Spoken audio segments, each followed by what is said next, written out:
Sometimes the hands that heal in silence are the same ones the world refuses to see until the one person who matters most refuses to look away. The fluorescent lights of Crescent Bay General Hospital's emergency room hummed with their usual mechanical indifference. And Dr. Isla Brennan wondered if today would be the day she finally broke. Not from exhaustion, though her 12-hour shifts blurred together like watercolors in rain. Not from the endless parade of critical cases that seemed to find their way to her station. No, she'd break from something far more insidious, the systematic erasure of her existence by people who should have been colleagues. She stood at the nurse's station, reviewing charts for her next patient, when Dr. Vaughn Callister's voice cut through the controlled chaos like a scalpel. "Still here, Brennan?" He didn't look up from his tablet, his tone carrying that particular brand of dismissiveness reserved for those he considered beneath notice.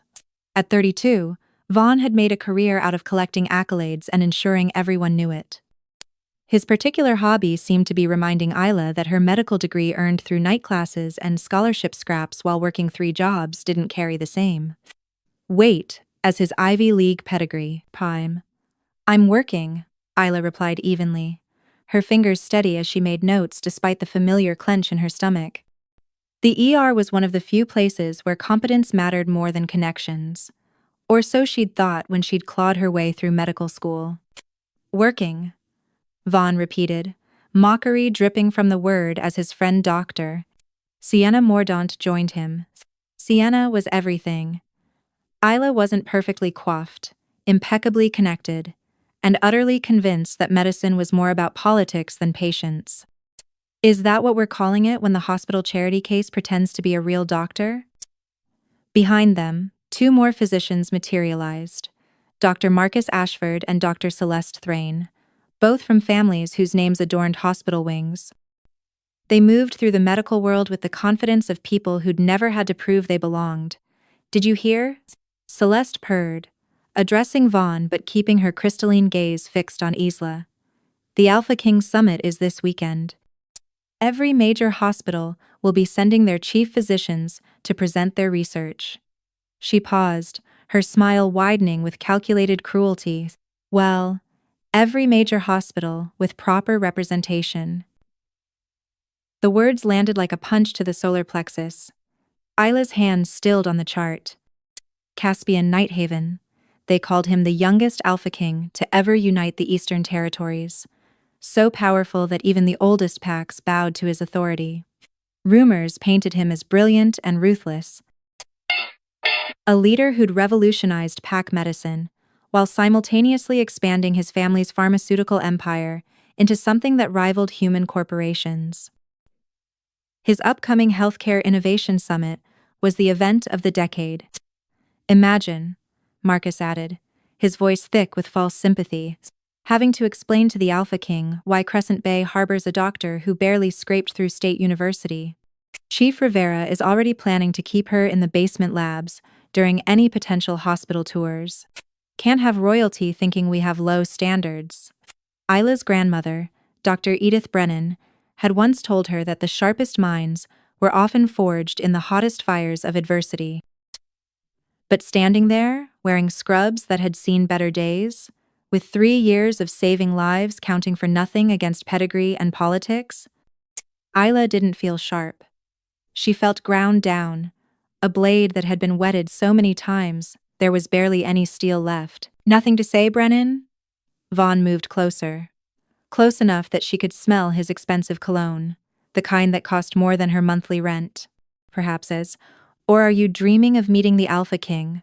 Perhaps you think he'll take pity on the hospital's charity project?" "I have patients waiting," Isla said quietly, hating how her voice wavered despite years of practice keeping it steady. "Patients?"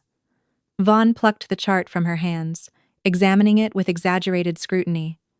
"You mean the overflow cases nobody else wants? The uninsured? The rogues?" He let the chart fall. Papers scattered across the linoleum floor like accusations. Patient histories laid bare for anyone to see a HIPAA violation he'd never face consequences for. "Clumsy," Sienna tutted, her designer heels clicking as she stepped over the scattered papers. Now you'll have to explain to Chief Rivera why you're mishandling patient files again. You know how he feels about giving you additional responsibilities. They left her there, kneeling among the scattered papers, their laughter echoing down the sterile corridor. Isla's hands trembled as she gathered the documents, a paper edge slicing her finger. She watched the blood well up, bright red against her pale skin. Even after everything, the grueling years of study, the impossible hours, the hundreds of lives she'd saved, she was still just the girl from the wrong side of the tracks playing dress-up in a white coat. Child. The voice startled her. Edith stood in the doorway, her 78-year-old eyes taking in the scene with the knowing that made Isla want to weep.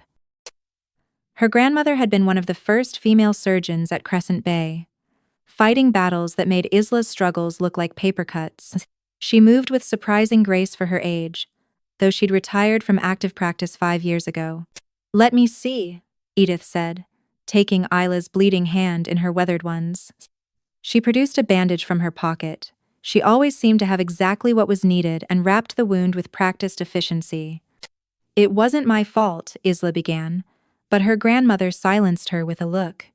"Fault is a luxury we cannot afford," Edith said quietly. "The Alpha King comes not this weekend, but tonight. To this hospital.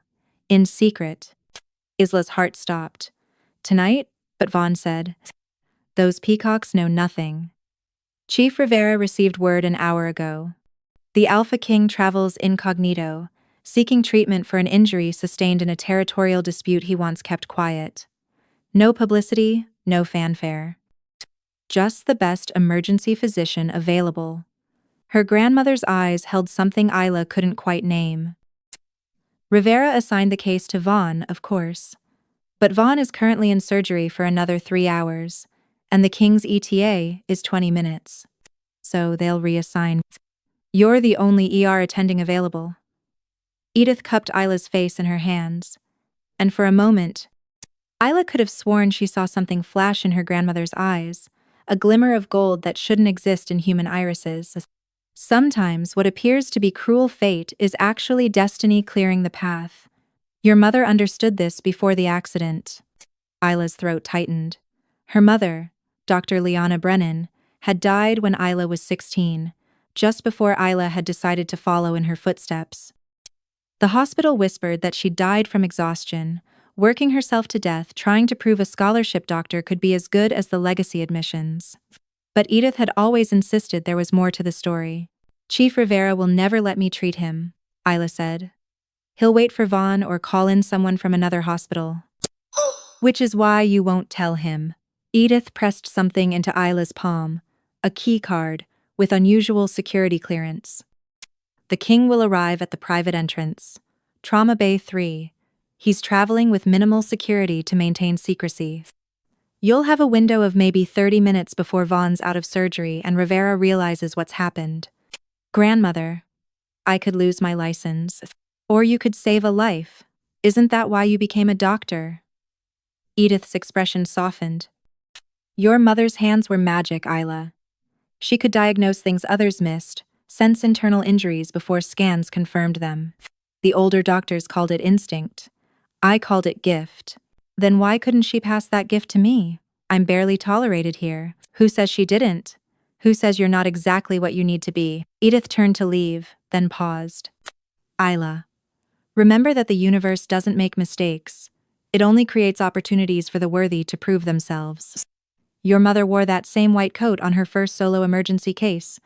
You honor her by being brave." Alone again in the corridor, Isla stared at the keycard, her mind spinning. The Alpha King, here, in 20 minutes. Every instinct screamed that this was career suicide. If she treated him without authorization, Rivera would have her terminated. Process. If she failed, if something went wrong, she'd be blacklisted from every hospital in the territory. Power. But if she did nothing, if she let protocol and fear dictate her actions, someone might die while they waited for the appropriate physician to become available. Isla looked down at her hands. Steady hands that had sutured countless wounds. Hands that had brought people back from the edge. hands that knew their purpose even when the world questioned their worth. She pocketed the keycard and headed for Trauma Bay 3. Some choices weren't really choices at all. Trauma Bay 3 sat in the oldest wing of Crescent Bay General, a relic from when the hospital served both human and pack populations openly, before the integration laws made such distinctions politically inconvenient. The space was equipped with state-of-the-art equipment. The Alpha King's donations had ensured that but few staff members had clearance to access it. Isla's grandmother's keycard worked on the first try, the lock clicking open with a sound that felt like crossing the Rubicon. The bay was empty, sterile, waiting. Isla did what she always did before a critical case. She took 3 deep breaths, centered herself, and let the panic and self-doubt drain away. In this space, she wasn't the charity case or the scholarship doctor. She was simply a physician, and someone needed help. 15 minutes later, she heard the distinctive sound of a vehicle pulling into the private entrance, followed by urgent, hushed voices. The door burst open, and Isla's carefully maintained composure nearly shattered. The man being half carried, half dragged into the trauma bay was bleeding profusely from his side, his face pale but still striking in a way that made her understand why people used words like commanding presence. Even injured, even leaning heavily on the shoulders of 2 men in dark suits, he moved with predatory grace. His eyes, a startling amber that seemed to glow in the fluorescent lighting, swept the room and landed on her with laser focus. "Casa, where's Dr. Callister?" one of the security men demanded. "We were told." "Dr. Callister is in surgery," Isla said, her voice steady despite her racing heart. She was already moving, guiding them to the examination table. "I'm Dr. Brennan, attending emergency physician. Set him down carefully, support his right side. That's where the bleeding is worst." "I specifically requested Callister," the injured man said, and despite the pain evident in his voice, there was steel underneath. This was someone accustomed to being obeyed. "No offense, doctor, but this situation requires discretion and you're bleeding out," Isla interrupted, her hands already assessing his injuries with professional efficiency. She'd learned early that confidence mattered as much as competence. "Approximately 2 liters of blood loss based on your pallor and heart rate. Possible liver laceration, given the wound location. You have about 45 minutes before you go into hypovolemic shock, maybe less. So you can either let me work, or you can wait for Dr. Callister and die with discretion intact. Your choice, Your Majesty." The security men bristled, but the Alpha King, because it was definitely him, even Isla's limited exposure to pack politics couldn't mistake that aura of command, let out a sound that might have been a laugh or a pain-induced gasp. "Fine," he said. "But if you're wrong about the timeline, I'm not wrong." Isla was already cutting away his shirt, exposing the wound. Deep laceration, possibly from claws based on the distinctive pattern. "What happened, Comperit?" "Territorial dispute with a rogue pack," one of the security men said. "An ambush. The king handled it, but not before." Before one of them got a lucky shot, Caspian finished, his eyes never leaving Isla's face. "I've had worse." "I'm sure you have. This is still potentially fatal if not treated properly." Isla's hands moved with practiced precision, cleaning the wound, assessing the damage. Her instincts that gift her mother supposedly had screamed that there was more here than met the eye. The wound pattern was wrong somehow, the bleeding too consistent with arterial damage, but the location slightly off. "You're very calm," Caspian observed. His voice was strained but curious. "Most humans panic around injured pack members. Most humans aren't emergency physicians who've seen everything from car crashes to construction accidents." Isla prepared the ultrasound equipment. "I need to confirm internal bleeding. This will be uncomfortable." As she worked, running the ultrasound probe over his abdomen, she felt that strange sixth sense her mother had allegedly possessed. The one Isla had always dismissed as pattern recognition and clinical experience. But this was different. The wound was serious, but the bleeding pattern suggested something else, something she couldn't quite name. as if his body was fighting an internal battle beyond the physical trauma. "There," she murmured, seeing it on the screen. "Liver laceration, grade 3. You need surgery within the hour." "But there's something else." She looked up, meeting those amber eyes. "This isn't just physical trauma. There's something toxic in your system. The wound isn't healing at the normal pack rate." The security men exchanged glances. Caspian's expression shifted from pained tolerance to sharp attention. "How did you? Most doctors wouldn't notice that for hours." "Most doctors aren't paying attention." Isla was already drawing blood samples. "Whatever caught you had something on their claws. Poison? Venom? Some kind of suppressant?" "Wolfsbane derivative," Caspian admitted, and the word sent chills down her spine. Wolfsbane was illegal, banned by every pack treaty for decades. "The rogues have been experimenting. It suppresses healing, makes us vulnerable. My people are trying to develop a counteragent, but you're here now, bleeding." "With maybe 30 minutes before my colleagues realize I'm treating the Alpha King without authorization and have me arrested for it." Isla made a decision. "I can stabilize you for surgery. The wolfsbane is a problem, but I've treated enough unusual toxins to know the principles. We need to flush your system while repairing the physical damage." "You understand if this goes wrong?"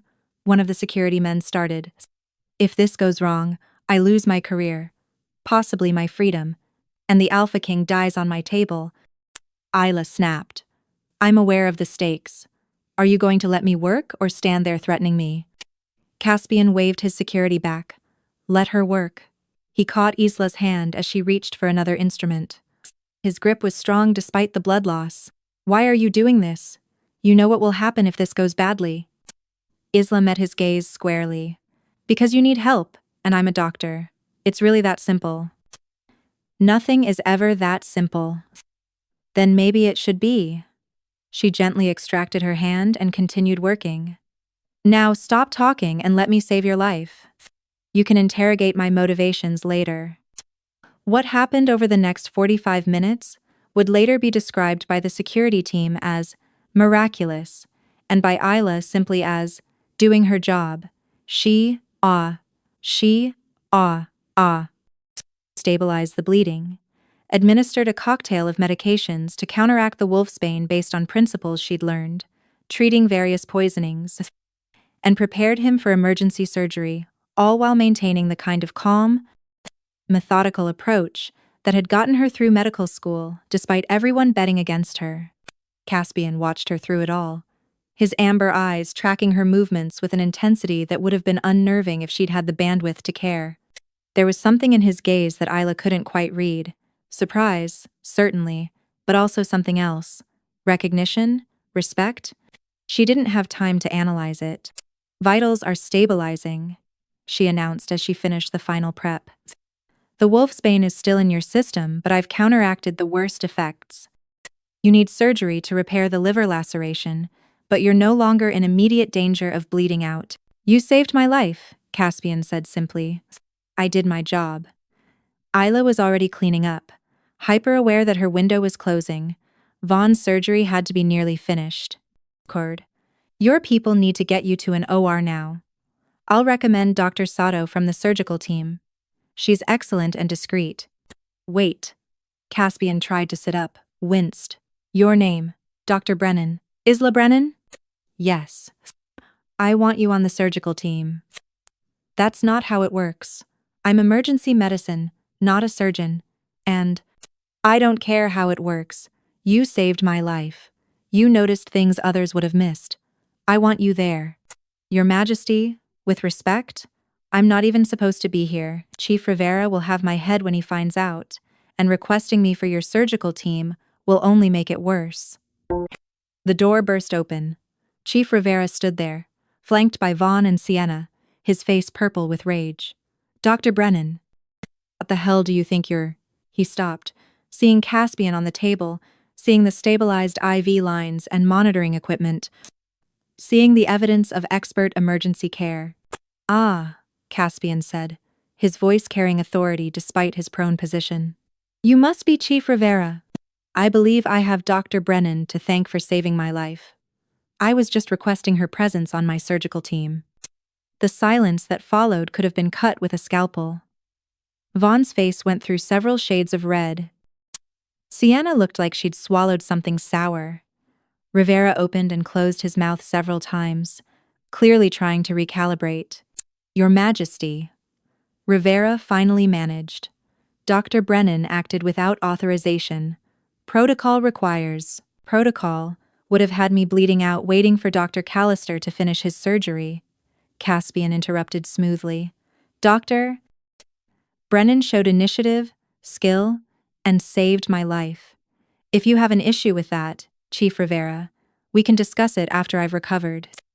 For now, I believe we have a surgery to arrange.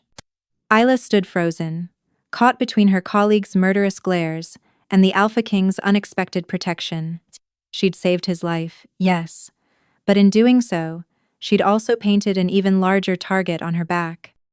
The political fallout from this would be catastrophic. Unless, of course, the Alpha King meant what he said. As they wheeled Caspian toward the OR, he caught her eye one last time. Thank you, Dr. Brennan. I don't forget debts. It sounded like a promise.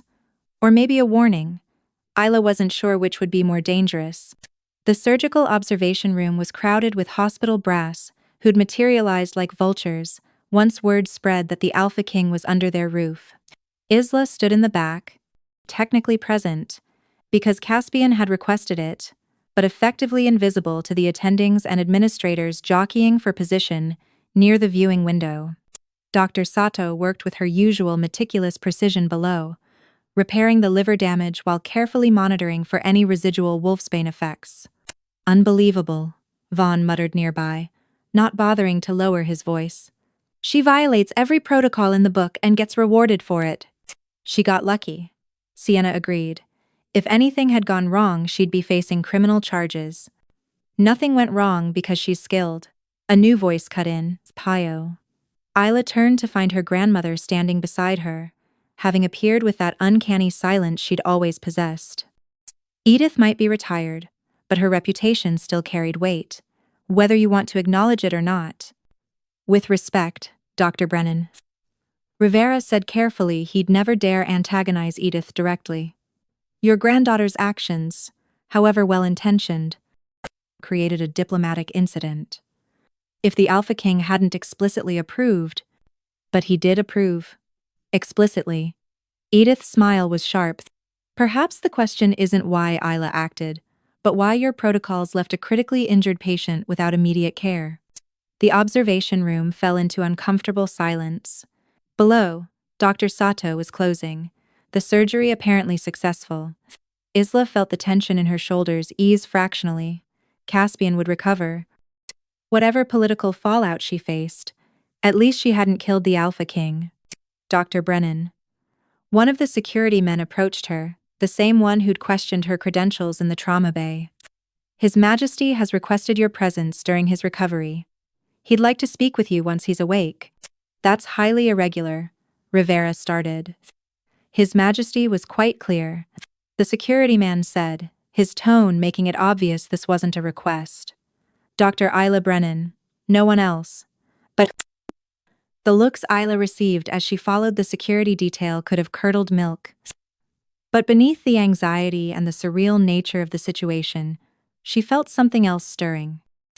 For the first time in 3 years, someone with actual power had looked at her work and seen competence instead of charity case. It shouldn't matter, her patient's outcomes should be validation enough, but God, it felt good to be seen. Caspian's recovery room was in the private wing, guarded by more security than Isla had ever seen, outside of political conventions. They nodded her through after scanning her hospital ID, and she found herself in a suite that looked more like a luxury hotel than a hospital room. Caspian was awake, sitting up despite Shirley being in pain, his amber eyes clear and focused as she entered. Dr. Brennan, thank you for coming. Your Majesty, how are you feeling? Like I was mauled by rogues and then had my liver sewn back together. A slight smile. But alive thanks to you. Sit, please. You look exhausted. Isla sat, suddenly aware that she'd been on her feet for nearly 14 hours straight. It was a complex case. I'm glad you're recovering well. Let's dispense with the medical pleasantries. Caspian leaned forward slightly, wincing at the movement. I did some research while they were prepping me for surgery. Dr. Isla Brennan, graduated top of your class from State University Medical School, tired ass. Completed residency at County General, one of the toughest emergency departments in the territory. Stellar performance reviews. Multiple commendations for difficult saves. Published research on toxicology and emergency response to supernatural injuries. He paused. So why are you being treated like the hospital's shameful secret? Isla blinked. You researched me? I make it a point to know who saves my life.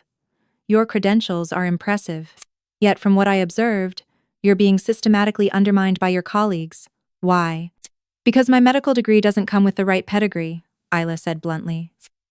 I'm the scholarship kid who dared to think she belonged in medicine. Most of my colleagues come from medical families, went to prestigious universities, have connections that span generations. I'm just the granddaughter of a retired surgeon who couldn't afford anything better than state school. Your grandmother is legendary. Edith Brennan pioneered several surgical techniques still used today, which makes it worse, somehow. Like I'm failing to live up to a legacy I never asked for. Isla caught herself. I'm sorry, you didn't ask for my life story. Is there something specific you needed? Caspian studied her for a long moment. You noticed the wolfsbane. Most physicians wouldn't have caught that for hours, maybe not until the blood work came back. How? Isla hesitated. Instinct? Pattern recognition? I've always been able to sense when something was off about a case, when the obvious diagnosis wasn't the complete picture. My mother apparently had the same skill. My grandmother calls it a gift. I call it paying attention to details others overlook. A gift, Caspian repeated thoughtfully. Your grandmother is right. What you have is rare, Dr. Brennan. In pack medicine, we call it healer's sense, the ability to perceive illness and injury beyond what technology can measure. Most human doctors never develop it. Those who do are invaluable. I'm not sure my colleagues would agree with that assessment. Your colleagues are idiots, blinded by politics and pedigree. Caspian's voice held an edge. Tell me something, Dr. Brennan. If you could practice medicine anywhere, under any circumstances, what would you do? The question caught her off guard. When was the last time anyone had asked what she wanted, rather than what she should be grateful for? I'd want to work where I could make a real difference, where my skills mattered more than my background, where I could develop new treatments, push boundaries, actually help people instead of navigating hospital politics. Interesting. Caspian reached for a tablet on his bedside table, typed something with his free hand. What if I told you such a place could exist?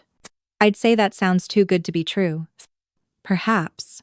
Or perhaps the right opportunities require the right catalyst. He set the tablet down. I owe you a debt, Dr. Brennan.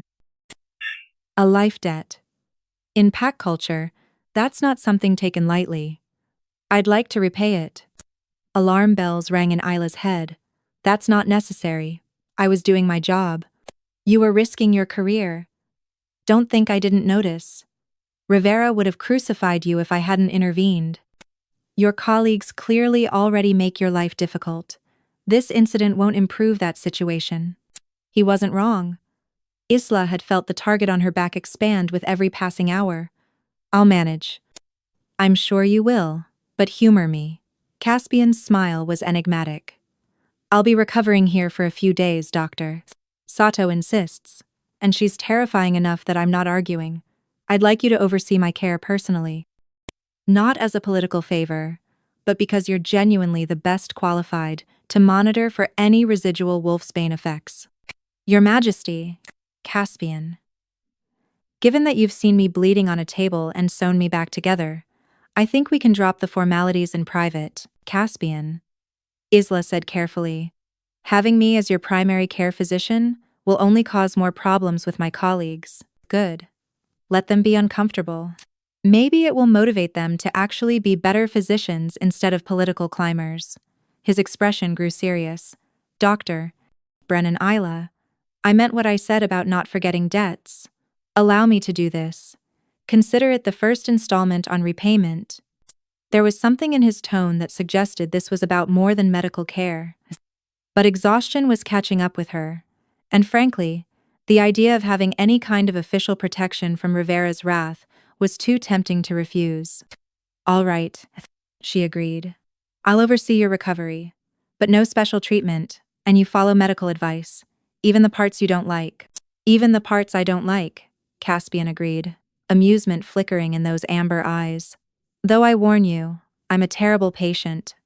I'm a stubborn doctor. We'll see who wins. As Isla left his room to begin arranging the care plan, she missed the look that crossed Caspian's face. Satisfaction mixed with something deeper, more intentional. He picked up his tablet again, scrolling through information his people had compiled. Dr. Isla Brennan was exactly what her file suggested. Brilliant, undervalued, and possessed of that rare healer's sense that couldn't be taught or faked. She was also, he'd noticed the moment she'd touched him, radiating something his wolf had recognized instantly. Something impossible. Something that meant the wolfsbane attack might have been the best thing that ever happened to him. But first, he had a hospital to acquire. His assistant answered on the first ring. Your Majesty? How are you? Fine. Excellent care here. Speaking of which, I need you to research the ownership structure of Crescent Bay General Hospital. Quietly. I want to know who holds the controlling interest, what the financial situation looks like, and whether it's vulnerable to acquisition. Sir, are you planning to... Just get me the information. By tomorrow morning. Of course, Your Majesty. Caspian ended the call and leaned back against the pillows, already planning. Isla Brennan had saved his life. Now he was going to save her career, even if she didn't know she needed saving yet. Some debts required creative repayment, and some people were worth fighting for, even if the battle was one they didn't realize was being waged on their behalf. The next 3 days established a routine that felt both surreal and oddly natural. Isla checked on Caspian 4 times daily, monitoring his recovery with the same meticulous attention she gave every patient, though she had to admit. None of her other patients had security details or made international headlines just by being hospitalized. You're healing faster than expected, Isla noted on day 2, reviewing his latest blood work. The wolfsbane is almost completely cleared from your system. Whatever your people's counteragent did, it worked. That. And I had an excellent emergency physician who bought me the time I needed. Caspian was sitting up properly now, looking less like a patient and more like the powerful leader he was. Tell me, how have your colleagues been treating you? Isla's hesitation was answer enough. That bad? Let's just say I've been assigned to inventory duty for the past 2 days. Apparently, someone needs to count every bandage and syringe in the supply closets. She tried to keep her tone light. Very important work, Caspian's expression darkened. Rivera is punishing you. Rivera is doing what he always does, protecting the hospital's political interests. Having me treat you was a liability in his eyes, even if you approved it. And what about Vaughn and his friends? Isla shrugged. They're enjoying my fall from grace. Vaughn actually suggested to the staff yesterday that I should be more grateful for not being fired. Apparently, I should be thanking you for your mercy in not reporting my protocol violations. My mercy. Caspian's laugh was sharp. That's rich. Did you inform him that the only violation was a hospital bureaucracy that would have let me bleed out for the sake of paperwork? I didn't inform him of anything. I just counted bandages. Isla finished her examination. You're cleared for discharge tomorrow, by the way. Dr. Sato agrees. Kind. You should rest and avoid strenuous activity for at least 2 weeks, but you're out of danger. It's excellent. Then I have something to show you. Show me? Caspian pulled out his tablet, turned it toward her. On the screen was a document dense with legal language, but certain words jumped out. Acquisition, Crescent Bay General Hospital, controlling interest. Isla's blood ran cold. What is this? The final paperwork for my purchase of Crescent Bay General Hospital. The sale closes tomorrow, coincidentally at the same time as my discharge. Caspian's expression was carefully neutral. I'm now the majority owner. You bought the hospital. Isla's voice sounded distant to her own ears. You bought my hospital. I bought a struggling medical facility that was vulnerable to acquisition due to financial mismanagement and declining quality metrics. The fact that it employs an excellent physician who saved my life was simply a factor in my decision. Simply a factor. Isla set down her tablet with shaking hands. You bought an entire hospital as what? A thank you gift? A way to repay a debt? I bought a hospital because it's a sound investment. PAC medical facilities need human partners, and Crescent Bay has potential that's being squandered by incompetent leadership. Caspian's voice was calm, reasonable. The fact that this acquisition also allows me to implement some much-needed administrative changes is a bonus. Administrative changes? Like what? Like replacing Chief Rivera with someone actually qualified to run a hospital. Like establishing new protocols that value competence over connections. Like creating a research division focused on integrated human pack medicine that could benefit both populations. He paused. Like ensuring that brilliant physicians aren't driven out by political games. Isla stood abruptly, pacing to the window. The city spread out below, normal people going about their normal lives, unaware that the entire power structure of the hospital had just shifted on the whim of an alpha king. This is insane, she said finally. You can't just buy a hospital because one doctor treated you. I can. Actually, I just did. Caspian. Isla. He stood carefully, moving to join her at the window. I told you, I don't forget debts. But this isn't just about debt. I've spent 3 days watching how this hospital treats you. I've heard the whispers, seen the looks, listened to my security detail report every snide comment and petty slight. You're brilliant, and they're wasting you because you don't have the right pedigree. So you bought the hospital to what? Give me a promotion? That's even worse. Now everyone will say I slept my way to the top or manipulated you or... They'll say what they want regardless. People like Vaughn and Sienna will always find reasons to diminish others' accomplishments. Caspian's voice was steady. But here's what else is true. I need someone with your skills. The integrated medicine program I'm developing requires physicians who can bridge human and pack healing practices. Your healer's sense makes you uniquely qualified. You're assuming I want to be part of your program. I'm offering you a choice. Stay here, keep fighting the same battles against the same small-minded bureaucrats, count bandages until they find another way to make you miserable. Or accept a position as director of the new Integrated Medicine Research Division, with full autonomy, a proper budget, power, and the authority to actually make a difference. Isla turned to face him fully. And if I say no?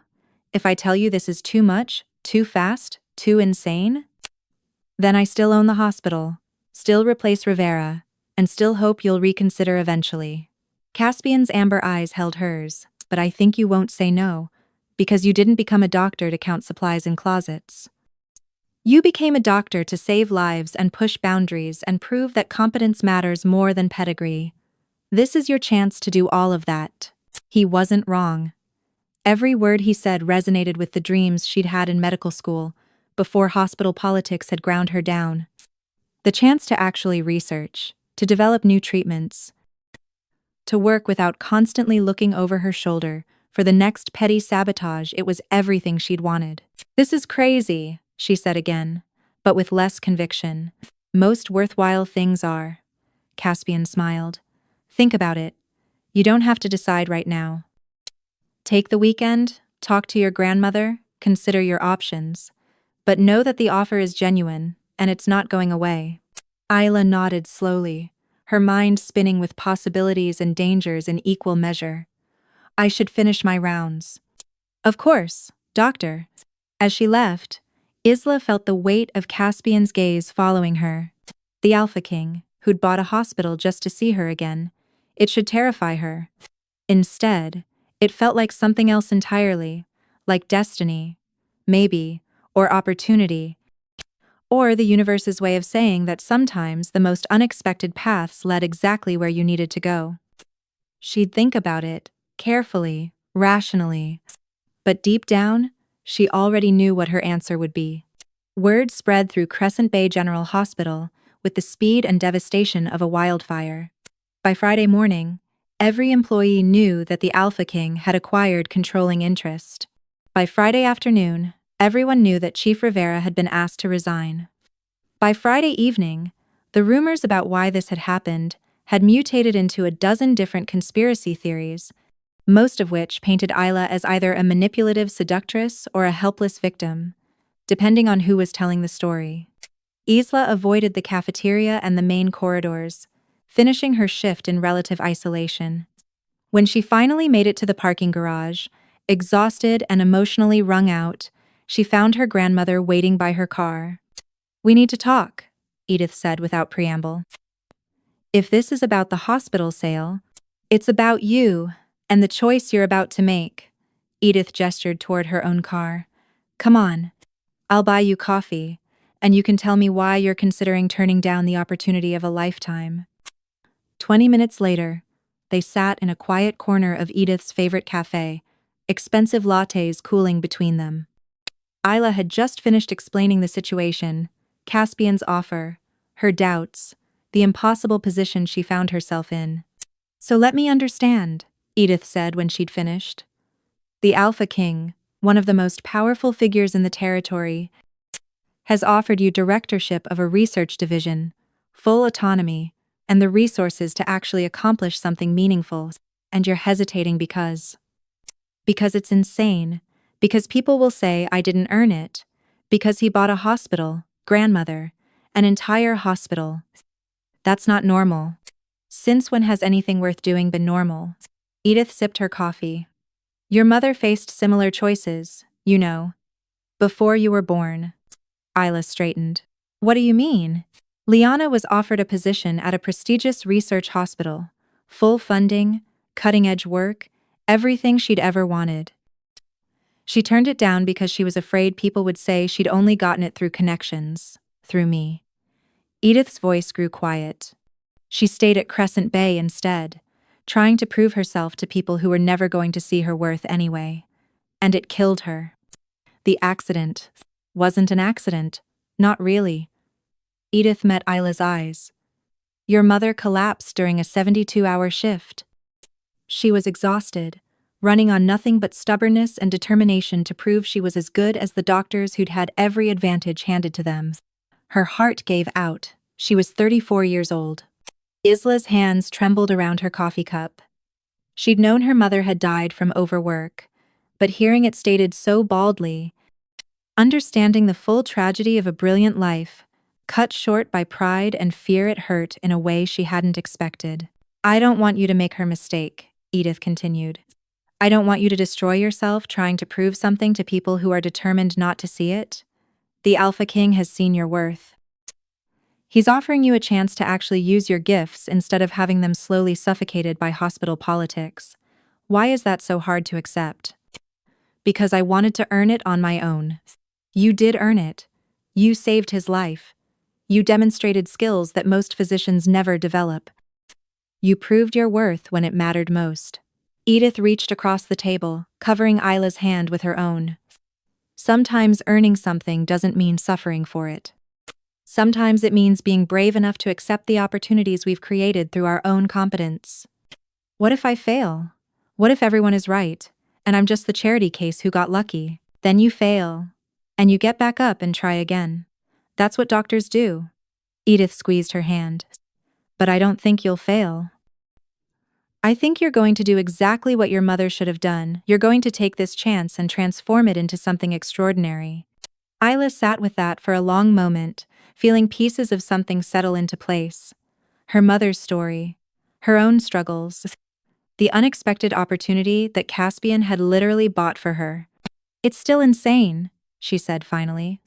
"The best things usually are. People will talk. People always talk. Let them." "I'm terrified." "Good. That means it matters." Edith smiled. So what are you going to do? Isla thought about the supply closets, about Vaughn's smirk, about 3 years of fighting just to be seen as competent. She thought about her mother, brilliant and driven and dead at 34, because she'd been too proud to accept help. She thought about Caspian's amber eyes and his crazy, impossible, perfect offer. I'm going to say yes, she said. I'm going to take the job, and I'm going to be terrified every day, and I'm going to do it anyway. That's my girl. Edith raised her coffee cup. To new beginnings, and to having the courage to accept what we've earned. They clinked cups, and Isla felt something unfurl in her chest, something that felt suspiciously like hope. Monday morning, Isla arrived at Crescent Bay General Hospital for what would technically be her last day as a regular ER attending. The announcement about the new research division wouldn't be public until Wednesday, giving her time to transition her cases and prepare for the changes ahead. She was reviewing charts at the nurse's station when Vaughn appeared, Sienna trailing behind him like always. His expression was uglier than usual, all pretense of professional courtesy abandoned. Heard congratulations are in order, Vaughn said, his voice dripping with venom. Managing to sleep your way into a directorship. That must be a record, even for you. Isla set down her pen slowly, meeting his eyes with a calmness she didn't entirely feel. Is there something professional you need to discuss, Dr. Callister? Because if not, I have actual work to do. Actual work. Sienna laughed, sharp and cruel. Is that what you call it? We all know what kind of work you did for the Alpha King. In the past, Isla would have let it go. Would have swallowed the anger, kept her head down, avoided making waves. But something had changed over the weekend. Maybe it was her grandmother's story about her mother. Maybe it was Caspian's confidence in her abilities. Maybe it was just 3 years of patience finally running out. You know what, Sienna? I did work. I saved a patient's life when everyone else was either unavailable or too busy protecting their precious protocols to provide immediate care. I correctly diagnosed a complex case that most physicians would have missed for hours. It's protective. And I did it because I'm a good doctor, regardless of what you need to believe to protect your own fragile egos. Vaughn's face flushed dark red. You violated every protocol. I saved a life. That's my job. That's what I took an oath to do. Isla stood, gathering her charts, and honestly, if you spent half as much energy actually being good physicians as you do playing political games, maybe you'd have been the ones treating him. But you weren't. I was, and I won't apologize for that. She walked past them, ignoring Sienna's sputtered response and Vaughn's glare. Her hands were shaking slightly. Confrontation had never been her strong suit, but she felt clearer than she had in months, maybe years. Dr. Brennan. A security guard approached her, one of Caspian's people. His Majesty would like to see you. Conference Room C has been cleared for privacy. Conference Room C turned out to be one of the hospital's nicest meeting spaces, normally reserved for board meetings and VIP consultations. Caspian was there, looking fully recovered and impossibly elegant in a dark suit that probably cost more than Isla's car. 2 other people flanked him, a woman with silver hair and sharp eyes, and a younger man with a tablet and the air of a highly competent assistant. Isla, Caspian said, and she noticed he'd dropped the Dr. Brennan formality. Thank you for coming. I'd like you to meet Morgana Ashworth, my Chief Operating Officer for Medical Facilities, and Dante, my Executive Assistant. They'll be helping facilitate the transition. Transition, Isla repeated, suddenly nervous despite her weekend resolve. To your new position.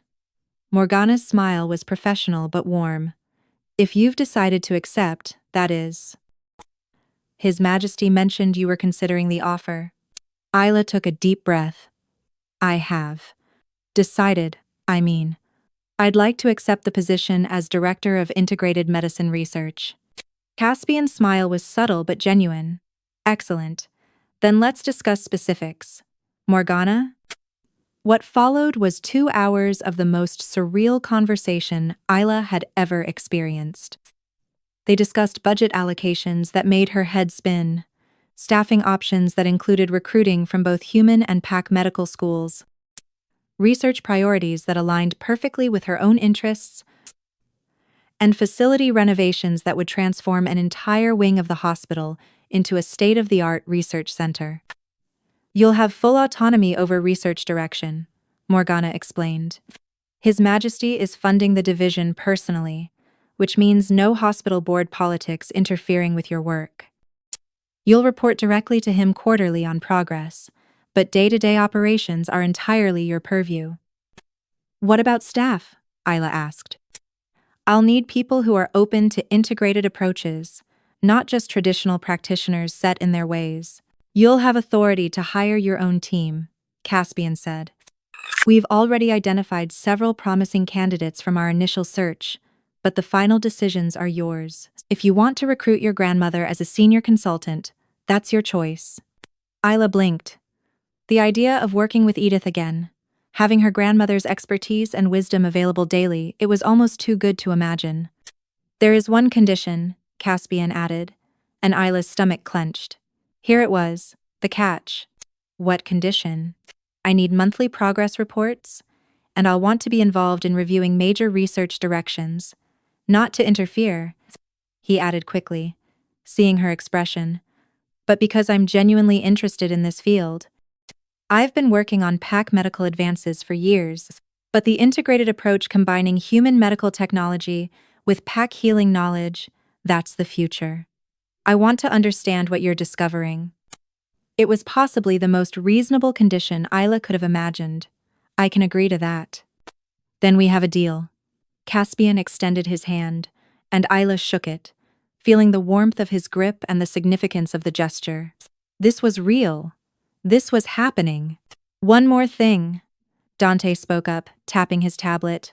His Majesty has requested that you accompany him to the Healthcare Innovation Summit next month. As Director of Integrated Medicine Research, you'll be presenting on the new program. It's an excellent opportunity for initial networking and recruitment. The summit, the event that Celeste had mocked her about weeks ago, the gathering of the territory's most prestigious medical professionals. And now she'd be attending not as some charity case hidden in the background, but as a director presenting cutting-edge research. I don't have anything prepared, Isla said weakly. You have a month, Caspian replied. And if you can diagnose wolfsbane poisoning in a critical situation, you can certainly prepare a presentation about your own research interests. I have full confidence. After the meeting ended, and Morgana and Dante left to begin the transition paperwork, Isla found herself alone with Caspian for the first time since making her decision. Thank you, she said quietly, for all of this. I know it's more than just repaying a debt. You're right, it is. Caspian's amber eyes held hers. I told you I make it a point to know who saves my life. What I didn't mention is that I've been searching for someone with your particular combination of skills for 2 years. The healer's sense is rare enough, but combined with your research background and your understanding of both human and pack physiology, that's almost unheard of. So this really is just professional interest, primarily. Something flickered in his expression. Though I won't pretend I'm not interested in getting to know you better on a personal level as well. You're fascinating, Isla Brennan. The way you faced down your colleagues this morning, the way you stood your ground despite the gossip and pressure that takes strength. Isla felt her cheeks warm. You heard about that? My security keeps me informed. Vaughn, by the way, will be finding other employment soon. Not because of what he said to you, though that didn't help his case, but because his surgical complication rates are well above acceptable standards. Turns out, when you actually look at performance metrics instead of family connections, some physicians don't measure up. You're cleaning house. I'm establishing standards. There's a difference. Caspian moved closer, close enough that Isla could see the golden flecks in his amber eyes. I meant what I said about this being professional, but I'd be lying if I said I didn't feel something. From the moment you put your hands on me in that trauma bay, my wolf recognized something I don't fully understand yet. Isla's breath caught. She'd felt it too, that strange electric current when she'd touched him, the sense of rightness that had nothing to do with medicine, and everything to do with something deeper, more primal. What does that mean? She asked.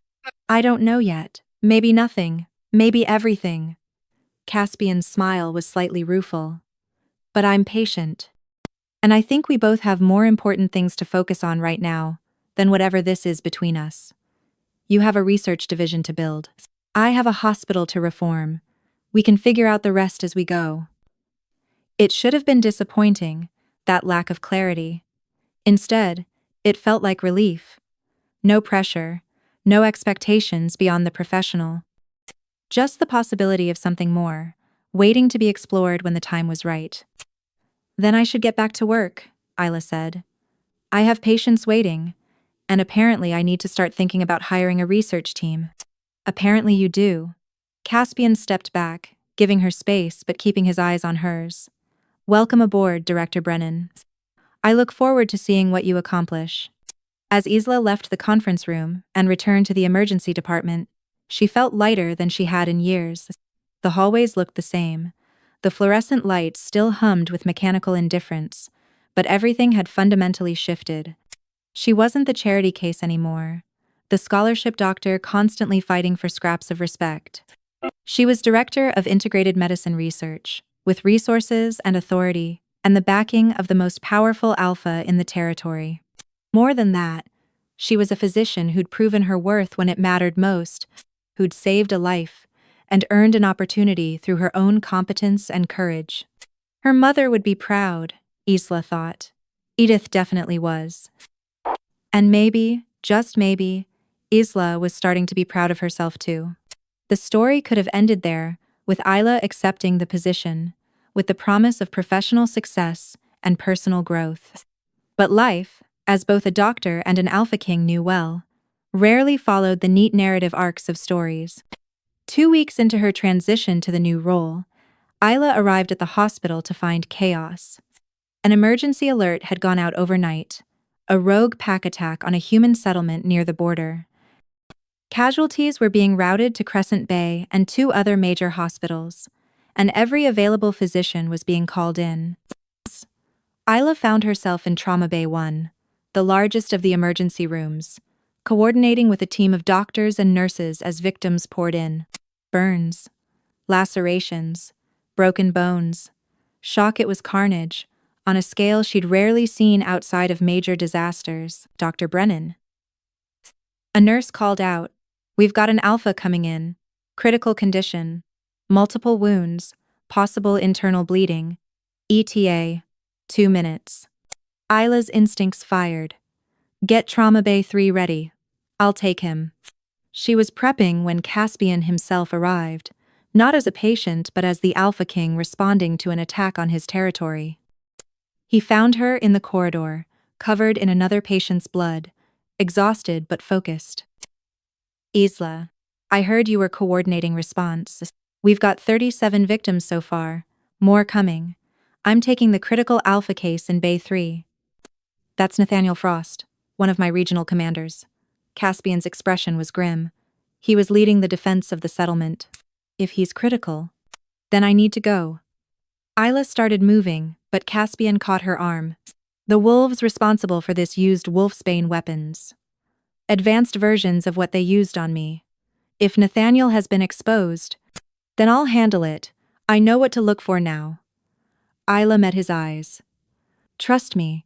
I do. That's not the issue. Caspian's voice dropped. The rogues are still out there. They're targeting anyone involved in integrated medicine initiatives. They see it as diluting pack purity, which means the research division and you personally are likely targets. The implications sank in slowly. The attack wasn't random. It was political. And her new position made her a symbol of the very integration these rogues opposed. We'll deal with that later, Isla said firmly. Right now, I have a patient to save. She pulled away and ran toward Trauma Bay. 3 Caspian's words echoing in her mind. Targets, rogues, danger. But beneath the fear was something else, determination. She hadn't fought her way through medical school, survived years of undermining colleagues, and accepted this impossible opportunity just to be frightened away by threats. Nathaniel Frost arrived moments later, his condition even worse than reported.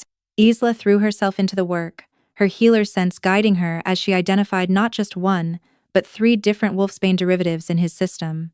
Cocktail. Someone had deliberately created a cocktail designed to be harder to treat, harder to detect. 6 hours later, Nathaniel was stable, the toxins counteracted, his worst injuries repaired. Isla emerged from the trauma bay to find Caspian still waiting, flanked by security, and looking every inch the warrior king despite his expensive suit. "He'll live," Isla said without preamble. But whoever attacked him knew what they were doing. This wasn't amateur hour. No, it wasn't. Caspian's expression was dangerous. "Come with me. We need to talk." They ended up back in conference room C, which had apparently become their unofficial meeting space.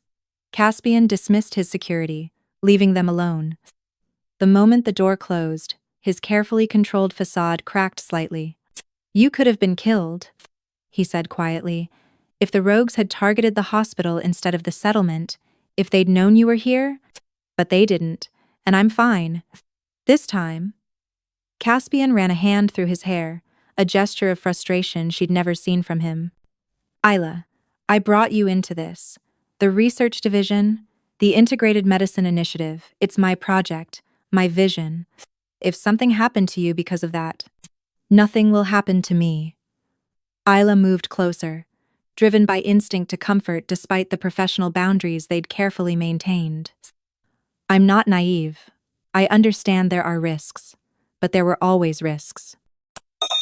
I've treated rogue attacks before, dealt with dangerous situations, worked in emergency medicine where every shift could bring violence through the doors. This isn't different. It is different, because now they know your name, know what you represent. You're not just any doctor anymore, Isla. You're the symbol of integration, of change. That makes you a target." Isla studied his face, seeing the genuine concern there, the fear he was trying to mask with authority. "This isn't just about professional liability, is it? This is personal for you." Caspian was quiet for a long moment. When he spoke, his voice was raw in a way she'd never heard. "My wolf recognized you the moment you touched me. I told you I didn't understand what it meant, but I lied. I understand perfectly. You're my mate. Get..." The words hung in the air between them, impossible and perfect and terrifying all at once. "Your mate," Isla repeated numbly. "The medical term is fated pair. The bond that connects certain wolves to certain people, regardless of species or background. It's rare, incredibly rare, but unmistakable once it manifests." Caspian's amber eyes held hers.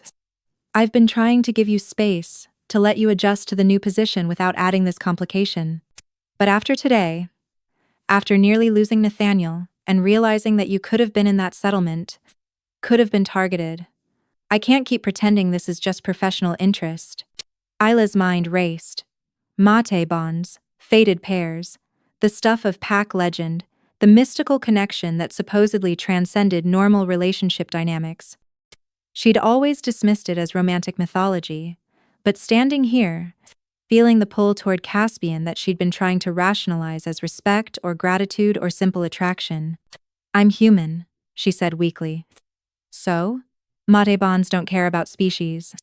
They care about compatibility, about souls that fit together."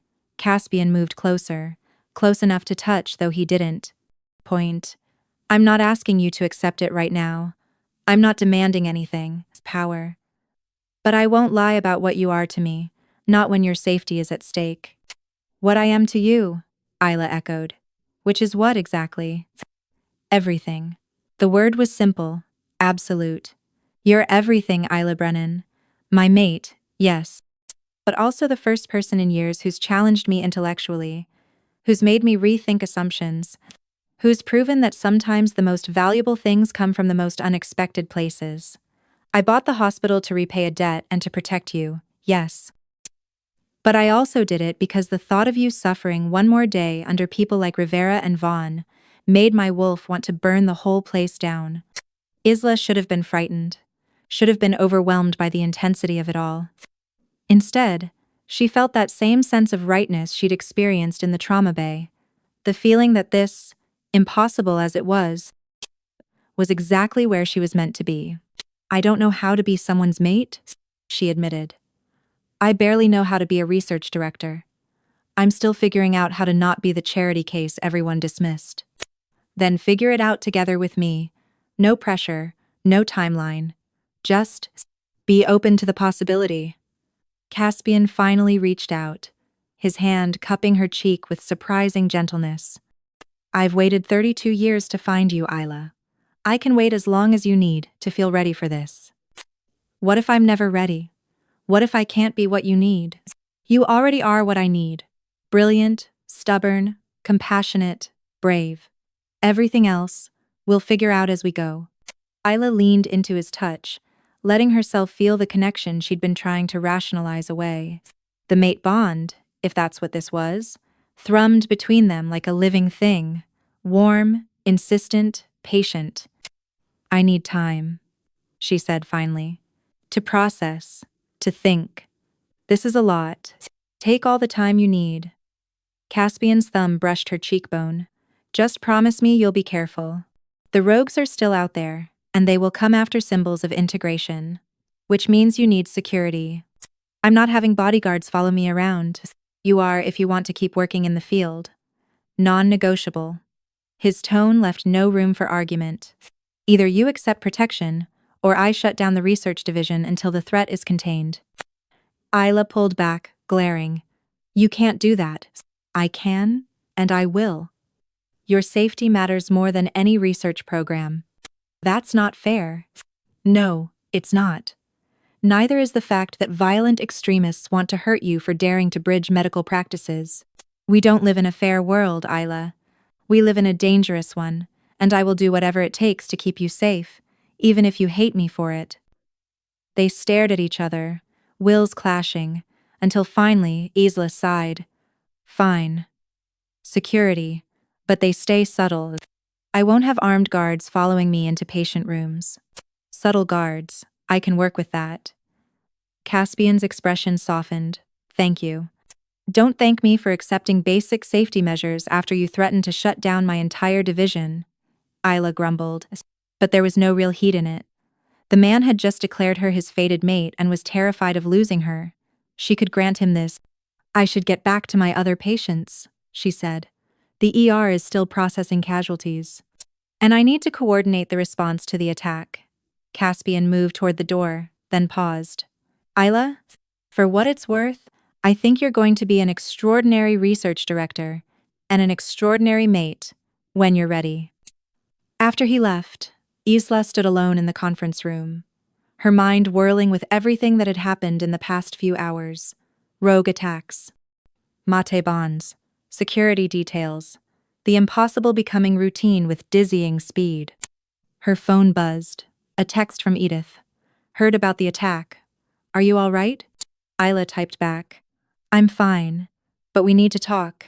You free for coffee later? Always. Same place as before? Perfect. Because if there was anyone who could help her make sense of mate bonds and destiny and the terrifying, exhilarating direction her life had taken, it was her grandmother. The woman who'd spent her life proving that sometimes the best things came from the most unexpected places. And that courage meant accepting opportunities, especially when they scared you. 3 months later, Isla stood in the newly renovated research wing of Crescent Bay General Hospital, watching her team work with a satisfaction that still felt surreal. Promise. The Integrated Medicine Research Division was real, functional, and already producing promising results. Dr. Elena Vasquez, a young PAC physician she'd recruited from the Western Territories, was running tests on a new healing technique that combined traditional PAC methods with human surgical procedures. Dr. James Chen, one of the few human doctors who'd enthusiastically embraced the integrated approach, was analyzing data on accelerated recovery rates. And Edith, her grandmother, served as senior consultant, her decades of experience proving invaluable. Director Brennan? Elena approached with a tablet. The preliminary results on the Wolfsbane counteragent are back. I think you'll want to see this. Isla reviewed the data, her excitement building. They'd done it. After 3 months of intensive research, they developed a broad-spectrum counteragent that worked against multiple wolfsbane derivatives. It wasn't perfect, nothing ever was in medicine, but it would save lives. This is excellent work, Elena. Get it written up for peer review, and let's schedule trials with volunteer subjects next month. Will do. Elena paused. Also, Von Callister stopped by earlier. He wanted to discuss collaboration opportunities. Isla snorted. Vaughn had been conspicuously friendly since his new position. At a smaller, less prestigious hospital, had proven less satisfying than his ego required. What did you tell him? That we weren't accepting applications at this time, and he should review our published criteria for potential collaborators, which include things like basic human decency and actual research competence. Elena's smile was wicked. I like the way you think. After Elena left, Isla found herself alone in her office, a real office, with a window and a door that locked, and her name on a placard, Dr. Isla Brennan, Director of Integrated Medicine Research. Some days, she still expected to wake up and find this was all a dream. Her phone buzzed. A text from Caspian. Free for dinner tonight? I have news about the summit. The Healthcare Innovation Summit was in 2 weeks. Isla had been preparing her presentation for months. Nervous despite Caspian's confidence in her abilities, she texted back. 7 p.m.? The usual place? Perfect. See you then. The usual place was a small restaurant halfway between the hospital and Caspian's main office. Quiet enough for private conversation, but public enough to avoid the intense scrutiny that followed the Alpha King everywhere. They'd fallen into a routine over the past 3 months, weekly dinners that were part business meeting, part friendship, part careful exploration of the mate bond that hummed between them constantly. Isla had asked for time, and Caspian had given it without complaint, but the bond was patient, persistent, and impossible to ignore. Every conversation deepened it.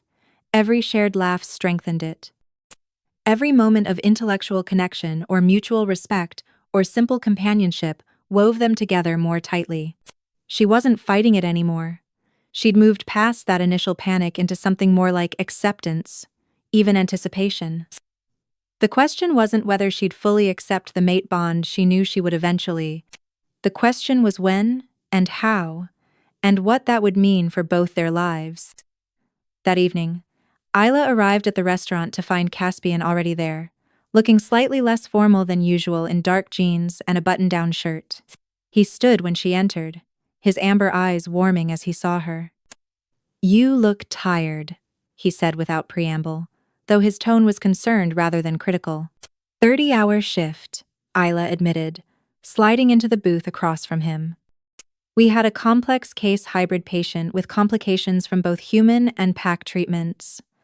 Took forever to sort out the interactions. 2,000 . Did you save them? Of course I did. Isla's smile was tired but satisfied. That's what I do. Yes, it is. Caspian's expression held pride that warmed her more than it should. I have news about the summit. Good news and interesting news. Start with good. Your presentation has been moved to the main hall. Opening night, prime time slot. Every major medical figure in the territory will be there. Isla's stomach dropped. That's the good news?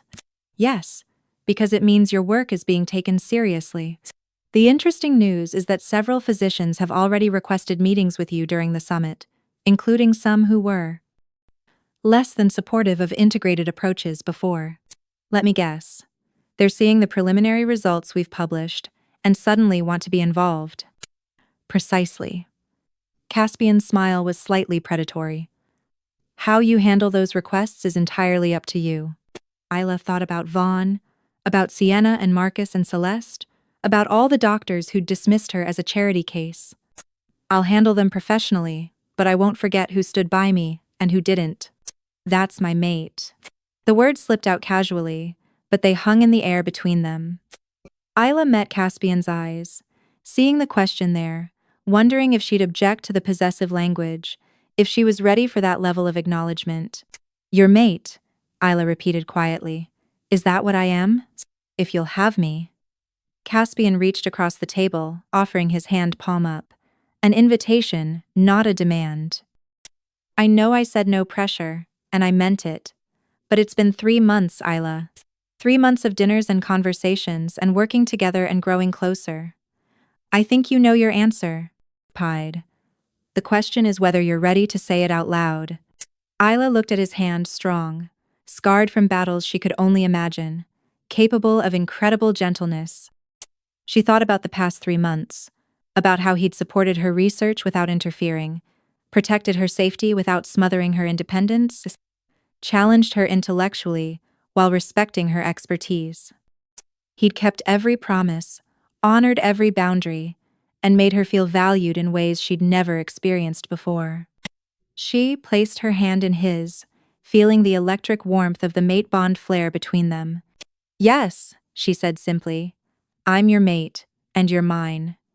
And you're mine. Caspian's smile was brilliant, transforming his usually controlled expression into something open and joyful. He brought her hand to his lips, kissing her knuckles with old-fashioned gallantry. Thank you. For what? For being brave enough to say yes. For trusting me. For being patient with yourself and with this bond. He turned her hand over, pressing a kiss to her palm. I know this wasn't what you planned. No, it's complicated and scary, and involves a lot more political scrutiny than you'd probably like. It is all those things, Isla agreed. But it's also right. I've been trying to logic my way out of this bond for months, trying to convince myself it was just gratitude or attraction or some kind of trauma bonding from the emergency situation. But it's none of those things. It's just us. And I'm tired of fighting it. Then don't. Caspian stood, moved to her side of the booth, and pulled her against him. Isla went willingly, resting her head against his shoulder and feeling the tension she'd been carrying for months finally release. The mate bond sang between them, no longer restrained or questioned, just accepted. They stayed like that for a long moment, ignoring the curious glances from other diners, wrapped in their own small bubble of certainty. The summit is going to be interesting, Isla murmured against his shirt. Why's that? Because everyone will know. About us. They'll see it the moment we're in the same room. She pulled back enough to look up at him. The rumors are already flying about why you really bought the hospital. This will confirm every speculation. Let them speculate. I bought the hospital because it was a sound investment, and because you deserved better than Rivera's mismanagement. The fact that I also happened to find my mate in the process is just good fortune. You're remarkably unbothered by gossip. I'm the Alpha King. People have been gossiping about me since I was 22 and took control of the territories. At a certain point, you learn that living well is the best revenge. Caspian's hand cupped her face, his thumb brushing her cheekbone in a gesture that was becoming familiar. Besides, I'm not the one they should worry about.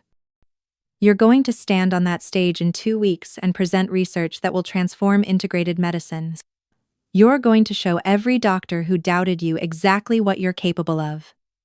That's the real story, Isla. Not who you're bonded to, but what you've accomplished. She kissed him then, unable to resist any longer. It was their first real kiss. They'd been cautious before, respectful of the boundaries Isla had needed to establish. But with the bond fully acknowledged, there was no reason to hold back. Caspian kissed her back with a hunger tempered by tenderness, one hand cradling the back of her head while the other settled at her waist.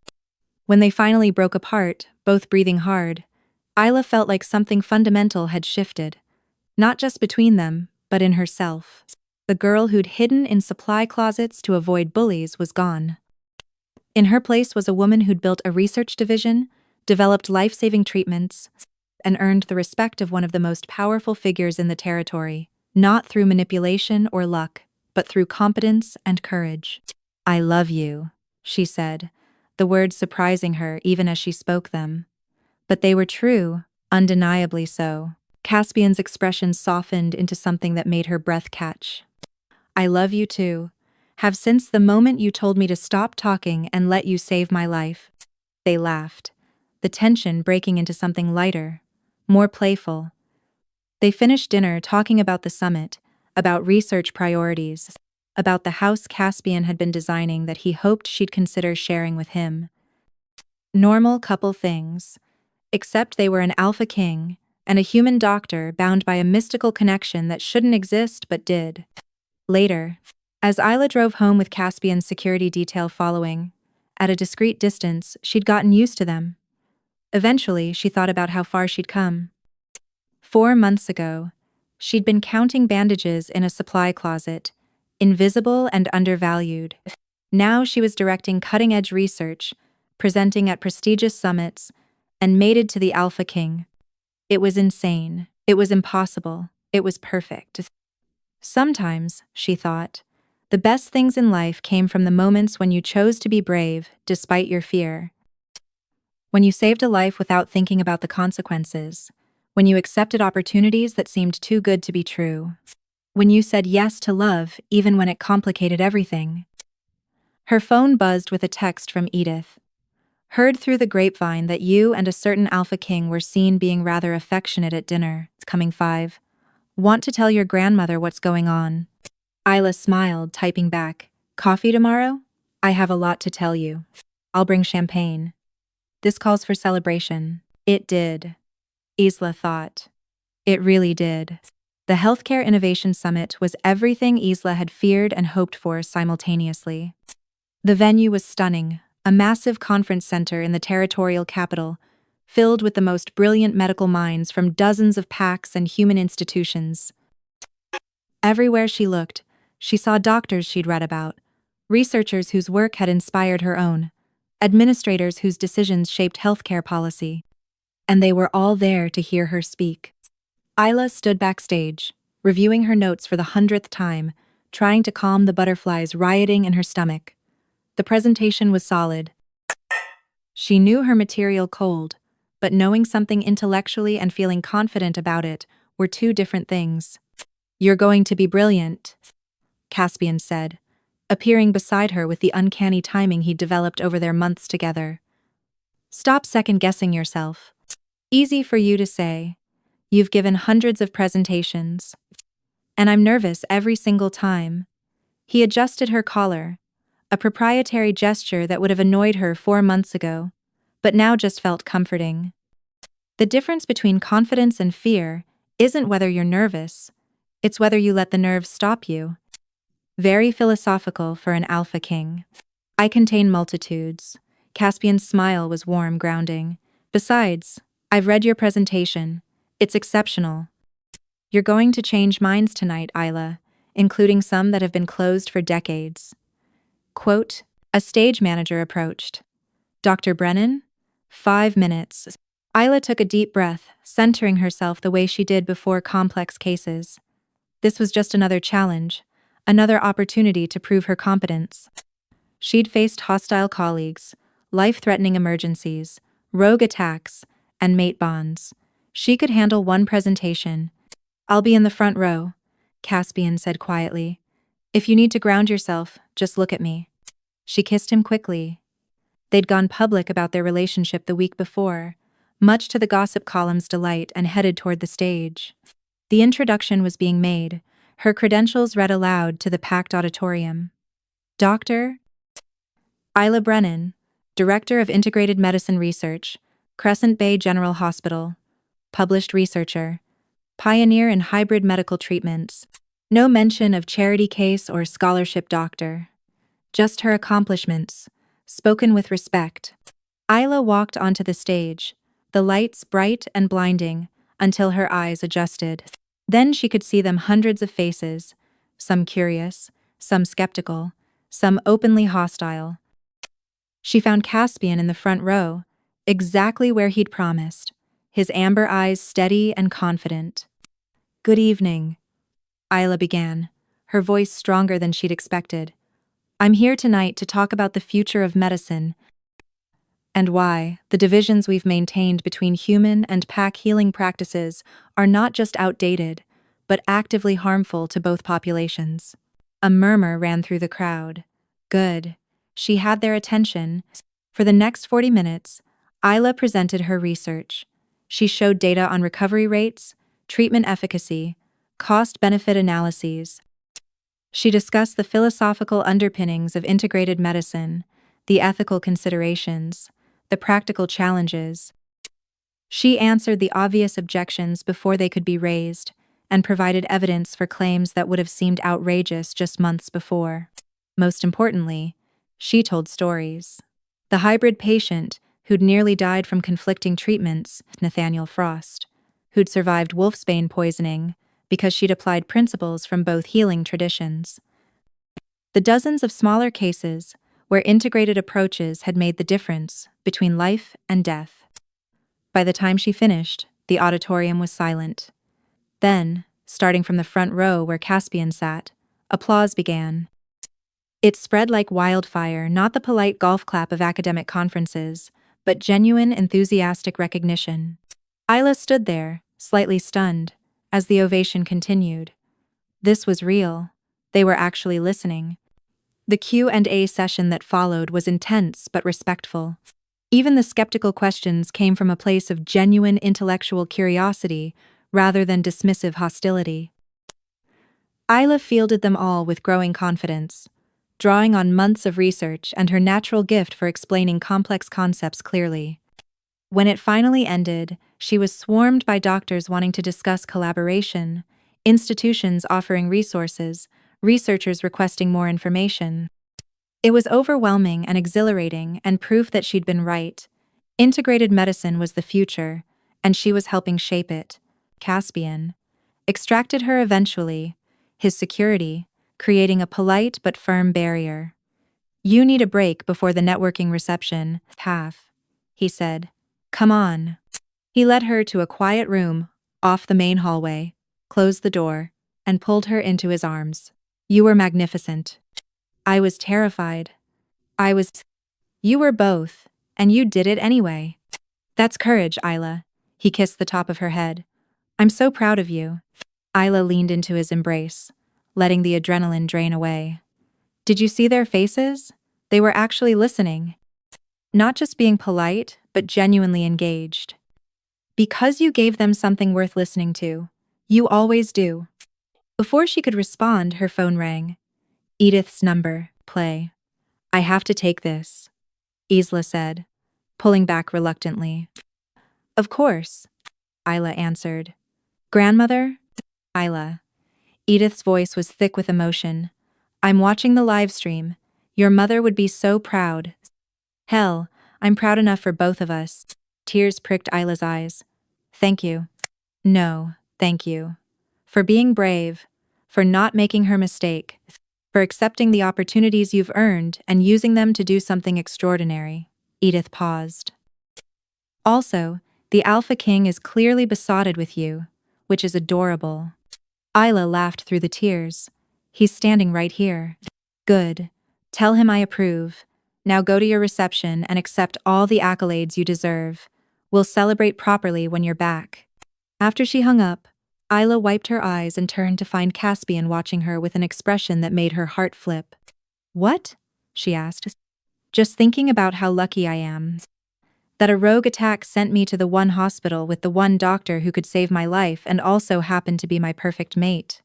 He pulled her close again. The universe works in mysterious ways. Or you just have really good luck. Probably both. Caspian kissed her forehead. Ready for round 2?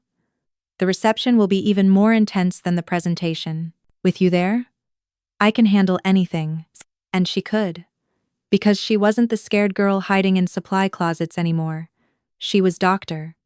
Isla Brennan, researcher, healer, mate of the Alpha King, and a woman who'd proven that sometimes the most extraordinary things came from the most unexpected places. The future was uncertain, full of challenges she couldn't predict. Rogue threats still existed. Political opposition to integrated medicine would continue. The pressures of being the Alpha King's mate would be significant. But Isla had faced impossible odds before and won. She'd do it again, as many times as necessary, because that's what doctors did. That's what leaders did. And that's what you did when you were brave enough to accept the life you'd earned, instead of the one others thought you deserved. 6 months after the summit, Isla stood in the research division's main conference room, watching the news coverage with her team. The territorial government had just passed landmark legislation, recognizing integrated medicine as a valid treatment approach, mandating that all major hospitals establish programs similar to Crescent Bay's. "We did it," Elena said, her voice full of wonder. "We actually changed the system." "You did it," James corrected, looking at Isla. "Your presentation, your research, your vision. This is your victory." Isla shook her head. "It's our victory. All of us. Everyone who believed integration was possible, who pushed through resistance, who proved the skeptics wrong." She smiled at her team now, 15 strong, a mix of human and pack physicians who worked together seamlessly. This is just the beginning. Later she found Caspian in his office at the hospital. He'd kept a workspace there to stay close to the research division's progress. He looked up as she entered, his expression softening the way it always did when he saw her. "Heard the news," he said. "Congratulations, Director Brennan. Congratulations to both of us. This was your vision too. My investment, your execution." Caspian stood, moving around the desk to pull her close. "Though I have to admit, when I bought this hospital, I was mostly thinking about keeping you safe and having an excuse to see you regularly. The fact that you turned it into a revolutionary medical program was a bonus." 80. Isla laughed, wrapping her arms around his neck. "You bought an entire hospital just to see me again. That's still the most insane thing anyone's ever done for me. Power-ation. And I'd do it again in a heartbeat." Caspian's amber eyes held hers. "You saved my life, Isla. Literally and figuratively. Before you, I was just going through motions, ruling effectively but without real purpose. You gave me something to believe in beyond territorial politics. Everson, you gave me something too. The chance to actually make a difference. A partner who sees my worth. A life I never imagined possible." She kissed him softly. "Thank you for everything. Thank you for saying yes. To the job, to us, to this crazy adventure." As Isla stood there in Caspian's arms, watching through the window as doctors and patients moved through the hospital below, she thought about the journey that had brought her here, the struggles and the triumphs, the moments of despair and the unexpected rescues, the slow transformation from dismissed charity case to respected researcher to mate of the Alpha King. It hadn't been easy, it hadn't been simple, but it had been real and earned and absolutely worth every terrifying step. Sometimes the wolves who howled the loudest about your worthlessness were the ones who feared what you might become if you ever discovered your true power. But sometimes, if you were brave enough and lucky enough and stubborn enough, you discovered that power anyway. You proved them wrong. You changed the world. And sometimes, just sometimes, you found someone who'd move mountains or buy hospitals just to keep you safe while you did it. The hands that healed in silence had been seen at last. And they'd done exactly what they were meant to do, saved lives, changed systems, and proved that worth was measured in competence and courage, not pedigree and politics. Dr. Isla Brennan's story was far from over. But this chapter had ended exactly as it should, with validation earned, love found, and a future full of possibilities waiting to be explored. Sometimes the best stories were the ones where the underestimated became unstoppable, where the rejected became essential, where the invisible became unforgettable, and where a doctor who saved an Alpha King in secret inspired him to buy her hospital just to see her again, and in doing so, changed everything.